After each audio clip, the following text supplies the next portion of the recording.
अगर भारतीय जनता पार्टी रूबिका लियाकत को अपना एडवाइजर नियुक्त भाटी करती है, जी सुनिए तो ना, उसका आप इस नाम तरीके की रूबिका बेकार की भारतीय बातें जनता मत पार्टी नहीं कीजिए। करेगी। देखिए, इस तरह धमकी की बात मत करिए, आप असभ्यता प्रयोग मत करिए।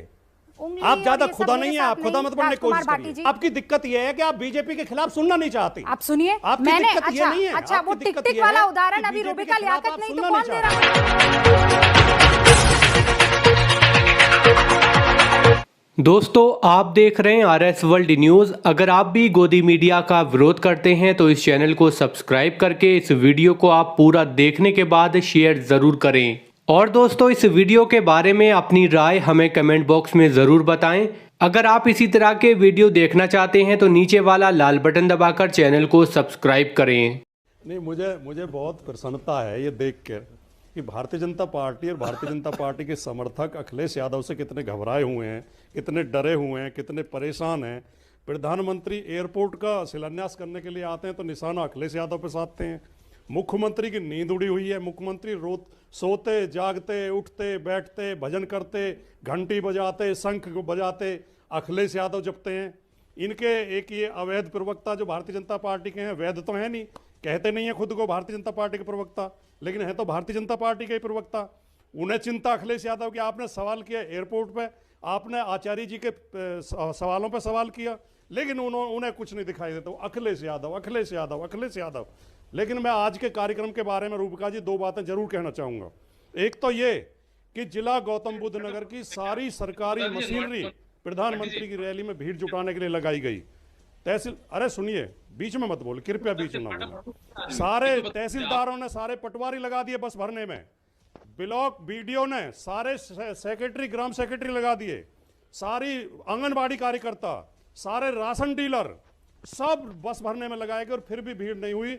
5-5, 6-6 आदमी गांवों से बसों में बैठ के आए। दूसरी बात, जिस एयरपोर्ट की आज नींव रखी है माननीय मोदी जी ने, 3000 परिवार तिरपालों के नीचे रह रहे, 3000 परिवार उजाड़ दिए गए हैं। किसानों के साथ धोखा किया गया है, गांव को शहर घोषित कर दिया गया कि उन्हें सर्किल रेट का 4 गुना मुआवजा न देना पड़े। उनके अधिकार मारे गए, उनके अधिकारों का हनन किया गया। वो कई बार जेल जा चुके हैं, धरने पे बैठे हैं, आंदोलन कर रहे हैं, कोई सुनवाई नहीं हो रही है। मोदी जी केवल अरबपतियों के लिए योजना लेके आते हो। हवाई अड्डे बना रहे हो, बस अड्डे भी बना लो, बस अड्डे पे भी ध्यान दे लो। गरीब भूखे मर रहे हैं, गरीबों के पास बस नहीं है चलने के लिए, गरीबों के लिए सड़क नहीं है, गरीबों के लिए कोई नहीं है बनने के। ये एयरपोर्ट बनना ही नहीं चाहिए था, है ना? मैंने ऐसा कहा क्या रूबिका जी? क्या मैंने ऐसा कहा रूबिका जी? लेकिन ये अरबपतियों के लिए एयरपोर्ट है, हवाई जहाज में गरीब आदमी नहीं चलता है। और मोदी जी इसे बेचोगे कब? ये किसके लिए? अडानी को बेचोगे या अंबानी को बेचोगे? किसको बेचोगे इसे? जब आपको बेचना ही है तो जनता का पैसा क्यों लगा रहे हो इसमें? मैं समझ नहीं पा रही हूँ कि एयरपोर्ट बनने ही नहीं चाहिए, सबको साइकिल से चलना चाहिए। हाँ हाँ, आप समझ जाएंगी, बहुत अच्छी तरह समझ जाएंगे, मैं समझाता हूँ आपको। जब एयरपोर्ट अडानी अंबानी को चलाने तो वो अपने पैसे से बनाए, जनता का पैसा इसमें क्यों लगाया जाता है? आप लगा के फिर उन्हें बेच देते हैं, वो फायदा तो नहीं पहुंचा। अडानी आज एशिया का सबसे अमीर आदमी बन गया मोदी जी की नीतियों के चलते। लेकिन ये अच्छा, बस एक में आप इतना मेरे ज्ञान में वृद्धि कर रहे हैं भाटी साहब, बस इतना बता दीजिए, वो दिल्ली एयरपोर्ट किसने बेचा था? तथाकथित रूप से, क्योंकि आप बेचा, आप बताइए ना। मैंने कहा कि दिल्ली एयरपोर्ट, मोदी जी ने एक भी एयरपोर्ट नहीं बेचा। आप गारंटी दे सकती हैं? आप पत्रकारिता करती हैं या क्या करती हैं? आप ये बताइए, क्या आप पत्रकार होने के नाते आपको जानकारी नहीं है कि मोदी जी एयरपोर्ट बेच रहे हैं? नहीं जा रहा है सर। क्या लखनऊ एयरपोर्ट पर अडानी एयरपोर्ट नहीं लिखा हुआ है? संचालन की जिम्मेदारी देना और एयरपोर्ट बेचना दोनों अलग चीजें हैं। ऑटो को किराए पर लेना और ऑटो को बेच देना दोनों डिफरेंट चीजें हैं। इस देश को मूर्ख मत बनाओ रूबिका जी। अरे मूर्ख आप बना रहे हैं भाटी साहब, आप बेचारी मासूम जनता को बेवकूफ बनाना छोड़ दीजिए। संचालन अलग चीज होता है, बेचना अलग चीज होता है। टिकट हम काटेंगे, सीटी हम बजाएंगे, बस कहाँ रुकेगी ये हम तय करेंगे, लेकिन बस बिकी नहीं है। बस के टायर बिक गए, हॉर्न बिक गया, सीट बिक गई, लेकिन बस नहीं बिकी है, बस सुरक्षित है। अच्छा, एक सेकंड भाटी साहब, एक सेकंड भाटी जी, एक सेकंड सुनिए। भाटी जी, अभी पिछले चुनावों में आपका एक एक पॉलिटिकल जो स्टेप था, कदम था, कोई और शख्स ले रहा था, ठीक है, आपने उसे हायर किया था। कि वो सारे फैसले ले, समाजवादी पार्टी का किसके साथ विलय, किसके साथ गठबंधन होना चाहिए, किसको कितनी सीटें देनी चाहिए। हमारी पार्टी में कभी कोई और फैसला नहीं लेता है। आप गलत बयानी कर रही हैं। अरे प्लीज सर, आप गलत बयानी कर रही हैं। राजनीतिक आरोप आप बीजेपी के लिए छोड़ दें। राजनीतिक आरोप नहीं लगा रही हूं, राजनीतिक आरोप मैं ये कह रही हूं कि उस शख्स ने अगर आपको पॉलिटिकल एडवाइस दी, मतलब वो समाजवादी पार्टी का अध्यक्ष हो गया? नहीं ना। अगर आप किसी से पॉलिटिकल एडवाइस ले रहे हैं, चलिए आप नहीं मान रहे हैं, आप नहीं मान रहे हैं, मैं आपको इतना मैं खुश कर देती हूँ कि आप नहीं मान रहे हैं। आपका कोई पॉलिटिकल एडवाइजर नहीं था, 2 लड़कों को साथ आने के लिए किसी ने कोई राय नहीं दी थी। मैं कह रही हूँ दूसरी पॉलिटिकल पार्टियां अगर किसी पॉलिटिकल एनालिस्ट को लेती है अपने पॉलिटिकल एजेंडा को आगे बढ़ाने के लिए, तो वो उसको अध्यक्ष मान लेती है। हाँ मैं बताता हूँ। अगर भारतीय जनता पार्टी रूबिका लियाकत को अपना एडवाइजर नहीं भाटी जी सुनिए ना, आप इस तरीके की बेकार की बातें मत कीजिए।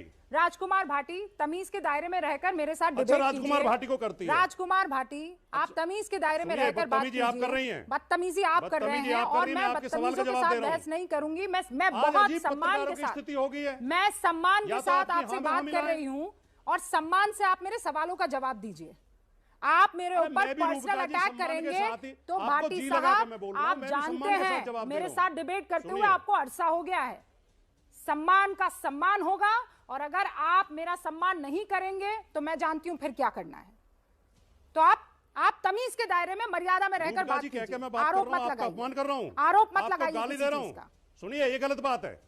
मैंने राजकुमार भाटी जी, मुझे किसी से जोड़ने की कोशिश मत कीजिए। नहीं, अगर आपको इस तरह धमकी देनी तो आप अपनी डिबेट मत बैठाया करो, बात हम अपनी कहेंगे। नहीं, आप अपनी कहेंगे तो उसमें मैं नहीं आनी चाहिए। आप अपनी बात कहिए, उसमें रूबिका लियाकत नहीं आनी चाहिए। अपमानजनक शब्द किया, व्यक्तिगत नहीं होंगे आप, अपनी बात कहिए, मैंने रोका नहीं है, पर अपनी बात में रूबिका लियाकत को मत लाना।